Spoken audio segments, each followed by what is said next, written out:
Well, let's go straight now to our Newsmaker segment. Our Newsmaker today is Arun Jaitley, and he's taking questions on how the Tehelka rape charges first got politicized, to whether the BJP has not acted tough enough on the allegations of surveillance in Gujarat. Arun Jaitley, our Newsmaker tonight.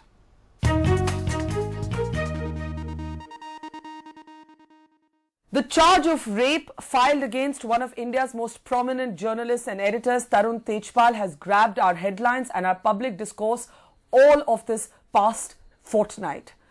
However, this case has now triggered a political storm. It has become a political storm between the Congress and the BJP, but it must be said that Tarun Tejpal actually made politics the centerpiece of his own bail petition since withdrawn by claiming that this was the BJP out to get him. In fact, his lawyers arguing in court even went so far as to say that the party that is quote-unquote hounding a young woman in Gujarat is now coming after Tarun Tejpal.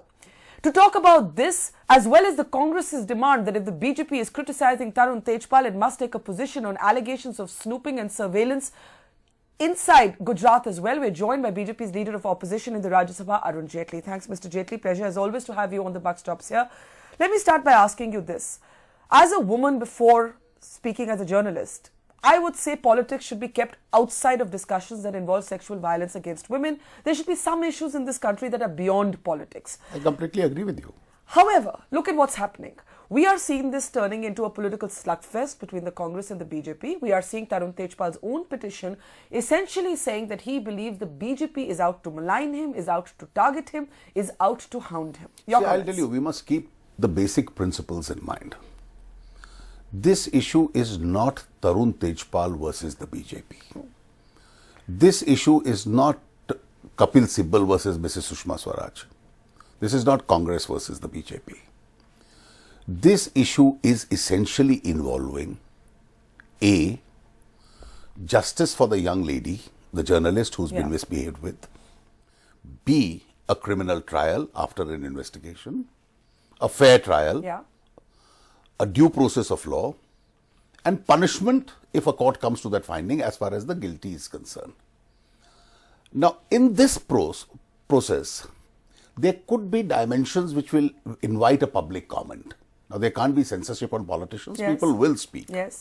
But I think everybody has to keep these parameters in mind, that this offence has to be fairly investigated, fairly tried after a due process, and then the court has to decide. The Congress says that Arun Jaitley was the first to politicize this. When you actually, I remember, you were the first to say this is rape. You called it out as rape even before the police actually booked him on charges of rape in your Facebook post. But in that same post, Mr. Jaitley, you said, where is the wisdom of Mr. Chidambaram? Where is the caustic commentary of Kapil Sibal? Where are the exaggerated tweets of Manish Tiwari? I must tell you, do you accept that you politicized it? I partly accept that, to the extent that it was the Congress party concerned. As far as Tarun is concerned, as far as the young lady is concerned, I had not politicized it. I write a daily Facebook post. On that day, this was an event of the day. And as a person involved in public life, I can't be censored.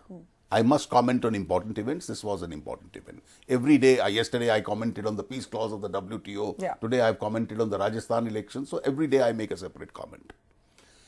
Now, since the media for the past 24 hours was under the impression that this is a case of molestation or a sexual assault, I thought it was my duty to point out, both as somebody who's familiar with the law and as a part of the legislative body which legislated this law, that under Section 375B, all ingredients of the lady's email made it out to be a prima facie case of rape. Having said this, I think I am entitled to make a comment which is political. I have no difficulty to say that on all other matters, including matters involving a BJP government in Gujarat, since the Congress leaders have been speaking, am I not entitled to ask, why is it on this issue they are silent? I am still waiting for a word on this issue from the three gentlemen I named. Therefore, you as a journalist... Kapil Sibal issued a statement yesterday saying the law should take its own course, and if he's guilty, he should be punished. You see, according to me, considering the gravity of the offence, I must say some ladies in the Congress, the Mahila Congress, have been more forthright. But these three gentlemen have been most conspicuous by careful comments or silence. And therefore, in the political arena, there can't be censorship.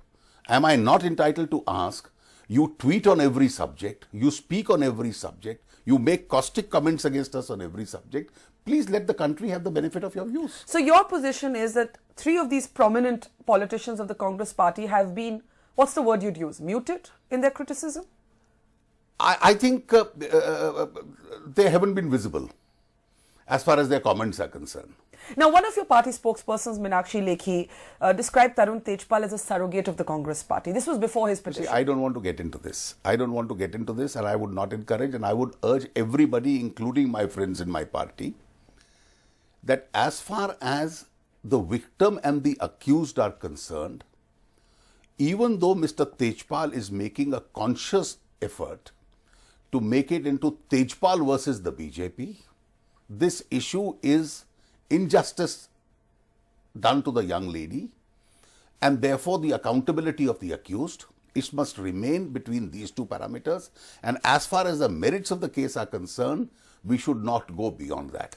As far as other issues are concerned, for instance, yesterday, one of the Congress General Secretaries almost sympathized with Mr. Tejpal. Therefore, Who is your reference to Digvijay Singh? Digvijay Singh. Therefore, am I not entitled to comment on this? Of course I am.